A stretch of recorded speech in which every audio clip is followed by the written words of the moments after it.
Hello everyone, welcome to NEET UG in 10 brought to you by Unacademy, जो कि India का largest online learning platform है। यहाँ आपको मिलती हैं daily live classes, live test and quizzes. हमारे जितने भी कोर्सेज हैं they are very well structured, और आपको मिलता है अनलिमिटेड एक्सेस हमारे 24/7 हमारे जितने भी मटेरियल्स हैं, जितने भी वीडियो लेक्चर्स हैं। लेकिन उसके लिए आपको हमसे जुड़ना पड़ेगा। आप हमसे जुड़ेंगे कैसे? गूगल प्ले स्टोर पे जाइए या फिर ऐप स्टोर पे जाइए, हमारा अन अकेडमी लर्निंग ऐप डाउनलोड कीजिए एंड उसके बाद लेना होगा आपको हमारा पेड सब्सक्रिप्शन। तो हमारे नीट यूजी के सब्सक्रिप्शन के कई ऑप्शंस अवेलेबल हैं 1, 3, 6, 12, 24। लेकिन नीट यूजी का सिलेबस बहुत वास्ट होता है, थोड़ा टाइम लगता है उसकी प्रिपरेशन के लिए। इसलिए 1 साल या 2 साल के जो पैकेज हैं वो सबसे ज़्यादा पॉपुलर होते हैं। एंड आप देखेंगे कि एक साल में आप 6000 एक्स्ट्रा ऐड करते हैं तो आपको 2 साल का पैकेज मिलता है। ऑन टॉप ऑफ दैट, अगर आप मेरा कोड LOVE10 ये यूज़ करते हैं तो आपको मिलता है 10% एक्स्ट्रा ऑफ। तो अब मेरा नाम लव किशोर श्रीवास्तव है। मैं इस समय मैगिल यूनिवर्सिटी कनाडा में एज अ रिसर्चर काम कर रहा हूँ। एंड अगर आप टेलीग्राम पे मुझसे जुड़ना चाहते हैं तो मैंने अपना लिंक यहाँ पे दिया हुआ है। तो आज के टॉपिक की बात करें कि अब जनरल, अभी तो हमने देखा कि क्या क्या एक्सक्रीटरी प्रोडक्ट्स होते थे, कितने तरीके के एनिमल्स होते थे, और कैसे बेसिक क्या था एक्सक्रीशन का, क्यों करते हैं हम। अब बात आती है थोड़ा सा ह्यूमंस पे। तो हम लोग ह्यूमंस अपनी बात की जाए अगर, तो हमारे अंदर एक्सक्रीशन कैसे होता है, थोड़ा और स्पेसिफिक जाएंगे। अच्छा, जैसे आपको बताया था कि vertebrates, most of the vertebrates में क्या होता है जो मेन ऑर्गन एक्सक्रीशन के में हेल्प करती है, उसका नाम होता है किडनीज। ठीक, तो हम थोड़ा सा जान लें किडनी का अल्ट्रा स्ट्रक्चर, डिटेल में हम पढ़ेंगे इस लेक्चर के बाद। लेकिन उससे पहले बेसिक देख लें किडनी है क्या, क्या है, एक दिमाग में आइडिया लगा दें कि चीज़ें कैसे काम करती हैं। तो अब आप बेसिक यहाँ पे एक स्ट्रक्चर देखेंगे तो 2 किडनीज हैं हमारी। ठीक है, 2 किडनीज होती हैं। इसमें कॉर्टेक्स, मेडुला, 2 अलग अलग पार्ट्स होते हैं जो हम नेक्स्ट लेक्चर में डिस्कस करेंगे। फिर अब किडनी से आप देखिए 2 ट्यूब निकल रही हैं। ठीक है, किडनी में क्या हुआ, पूरा यूरिन फॉर्मेशन हुआ। अब वो आगे बढ़ा यूरेटर में, यूरेटर के बाद यूरिनरी ब्लैडर में जाके वो स्टोर होगा। एंड जब आपको सेंसेशन मिलेगा ओके कि आई वॉन्ट टू यूरिनेट, तब आप जाएंगे and through urethra urine pass होती है। ठीक है, तो ये बेसिक कॉन्सेप्ट, ये बेसिक होता है कि कहाँ से क्या चीज़ बन रही है। एंड मेन आप कह सकते हैं जैसे छन्नी आपने सुनी होगी, तो वैसे ही किडनी एक होती है। किडनी छन्नी का काम करती है, जो बॉडी को अच्छी चीज़ें चाहिए उनको रोक लेगी, बेकार चीज़ें जो हैं वो बाहर चली जाएंगी। ठीक, तो अब बेसिक ये मैंने आपको बता ही दिया कि पेयर ऑफ किडनीज होती हैं, पेयर ऑफ यूरेटर्स होते हैं, एक यूरिनरी ब्लैडर और एक यूरेथ्रा। ठीक है, अब क्या देखना है कि किडनी का शेप जो है, आप यहाँ देखेंगे कि जैसे वो नहीं होता राजमा जैसे होता है किडनी बीन, इसीलिए उसको शायद किडनी बीन भी बोलते हैं मेरे ख्याल से। तो क्यों बोलते हैं? क्योंकि उसका शेप ऐसा ही है। तो आप बीन शेप स्ट्रक्चर होता है उसका। ठीक है, एंड मिलता कहाँ है? Last thoracic and third lumbar vertebra. Vertebra क्या होता है? हमारी जो पीछे आप देखेंगे एक वर्टिब्रल कॉलम जाता है ना, हमारी बैकबोन जो होती है, उस बैकबोन में भी देखेंगे वो कई सेक्शंस में बटा हुआ आता है, जो हम स्केलेटल सिस्टम में डिटेल में पढ़ेंगे। तो जनरली कोई भी चीज़ हमारी बॉडी में होती है तो थोड़ा आसान हो जाता है उन्हीं वर्टिब्रल कॉलम के लेवल के हिसाब से बताना।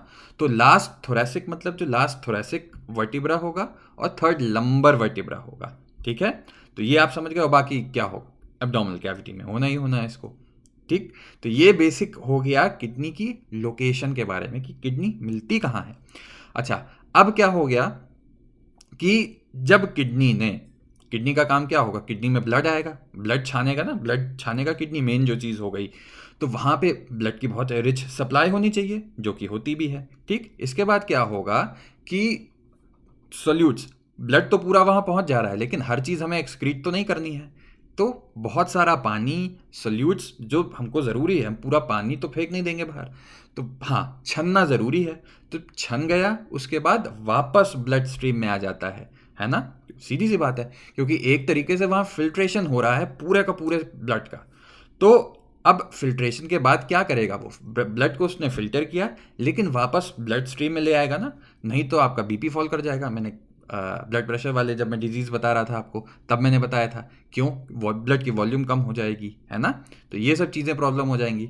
फिर बात आती है कि जो बाकी हमने हमारे बॉडी में तो आ गया, ठीक है, जितना हमारी बॉडी को चाहिए था वो तो वापस ब्लड स्ट्रीम में भेज दिया किडनी ने, लेकिन इसके अलावा जो चीज़ें बची हुई हैं बस उनको आपको पता है क्या, उनको बाहर जाना है, यूरिनरी ब्लैडर में स्टोर हुआ, और जब आपको जाना होगा तो आप यूरेथ्रा से उसको पास कर सकते हैं। ठीक, तो बेसिक कंसेप्ट समझ में आ गया होगा कि क्या कैसे काम करता है। हमारा ब्लड है वहाँ पे फिल्टर हो रहा है, तो बहुत सारी चीज़ें, फिल्टर तो सब हो रहा है, बहुत सारी चीज़ें जो हमारी बॉडी की ज़रूरत है उनको वो वापस ब्लड स्ट्रीम में भेज देता है। कैसे भेज देता है, कौन सी वेसल्स होती हैं, हम सब डिस्कस करेंगे, आपको डरने की ज़रूरत नहीं।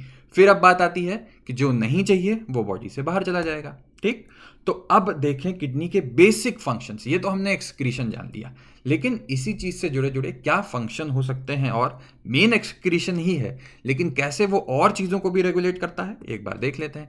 आयनिक कॉम्पोजिशन आप सीधे से गेस कर सकते हैं। मान लीजिए बहुत ज़्यादा किडनी में कुछ गड़बड़ आ गई, कुछ भी गड़बड़ आ गई, वो बहुत ज़्यादा आयंस फेंके जा रहा है बॉडी से, तो आपकी बॉडी आयन डेफिशिएंट हो जाएगी ना, है ना। तो आयन का कॉम्पोजिशन क्या होना है ब्लड लेवल्स में, वो किडनी मेंटेन करेगा।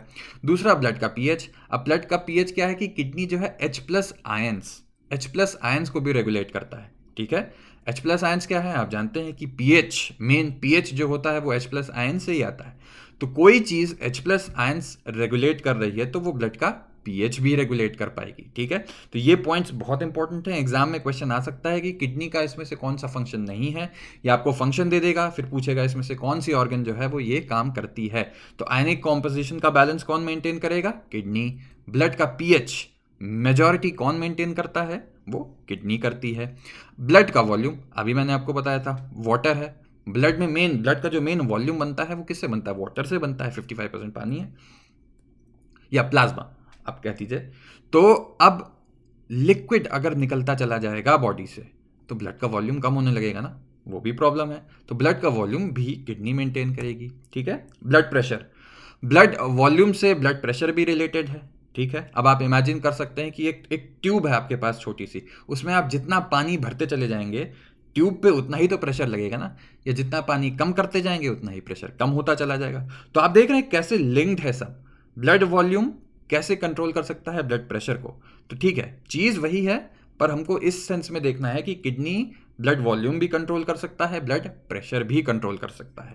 ठीक है, अब मेन चीज़ उसकी होती है ऑस्मो रेगुलेशन। एक्सक्रीशन और ऑस्मो रेगुलेशन के लिए किडनी जानी ही जाती है। मतलब किडनी का नाम आ गया तो दो चीज़ तो तुरंत सब चीज़ याद रखनी है, पर तुरंत स्ट्राइक जो करना चाहिए, एक एक्सक्रीशन और दूसरा एक्सक्रीशन से ही related osmoregulation. Osmoregulation क्या होती है, ऑस्मोलैरिटी क्या होती है, आपको बताया ही है मैंने कि कोई भी एक लिक्विड है, ठीक है, उसमें आप कुछ सल्यूट मिला रहे हैं, तो जितना ज़्यादा सल्यूट मिलाएंगे सोल्यूशन उतना गाढ़ा होता चला जाएगा। लेकिन बॉडी को होम्योस्टैसिस मेंटेन करने के लिए एक बैलेंस बना के चलना है ना, जो बैलेंस फाइनली लगभग 300 मिली ऑस्मोल्स पर लीटर। तो हमारी बॉडी का ब्लड का ऑस्मोलैरिटी क्या होती है, 300 मिली ऑस्मोल्स, याद रखिएगा। तो किडनी हेल्प करता है कि 300 मिली ऑस्मोल से ज़्यादा फ्लक्चुएट ना हो। दूसरा हार्मोन, किडनी जो है वो हार्मोन प्रोडक्शन में भी काम करता है। एक हार्मोन होता है रेनिन, एक मैंने बताया था डाइजेस्टिव सिस्टम में RENNIN, यहाँ पे आता है RENIN। तो ये डिफरेंस याद रखिएगा कि यहाँ पे रेनिन आ रहा है, क्या रोल आएगा उसका, एंजियोटेंसिन एल्डोस्टेरोन सिस्टम, पूरा हम अलग से पढ़ेंगे। ठीक है, अब क्या होता है कैल्सिट्रॉल, जो विटामिन डी का एक आप कह सकते हैं एक्टिव फॉर्म है, वो भी प्रोस्टाग्लैंडिन्स, एरिथ्रोपोइटिन बहुत बहुत इंपॉर्टेंट है। एरिथ्रोपोइटिन याद रखिएगा, भूलिएगा नहीं, एरिथ्रोपोइटिन किडनी से आता है जो कि RBCs के प्रोडक्शन में हेल्प करता है। एरिथ्रोपोइटिन किडनी, बस इसको भूलिएगा नहीं कभी। और ब्लड ग्लूकोज लेवल, ठीक, इसमें कुछ समझाने का है ही नहीं, क्योंकि जैसे आपने देखा कि ये छन्नी की तरह काम कर रहा है, तो ब्लड ग्लूकोज बहुत ज़्यादा फेंक देगा या रोक लेगा, उस बेसिस पे ब्लड ग्लूकोज का लेवल मेंटेन करेगा। और blood glucose level ultimately osmo regulation में भी काम करता है। तो सारी चीज़ लिंक्ड है आपस में, और एक्सक्रीशन तो एक्सक्रीशन है ही। तो आई होप कि आपको बेसिक्स पता लग गए हों कि किडनी का क्या क्या काम होता है, कैसे काम करती है। And I hope you enjoyed the lecture. आप हमें सब्सक्राइब करें, कमेंट करें, मेरा कोड यूज़ करके आप अनअकैडमी से ज़रूर जुड़ें। और अगर आप मुझसे पर्सनली बात करना चाहते हैं तो मैंने अपना टेलीग्राम लिंक यहाँ दे दिया है। Thank you.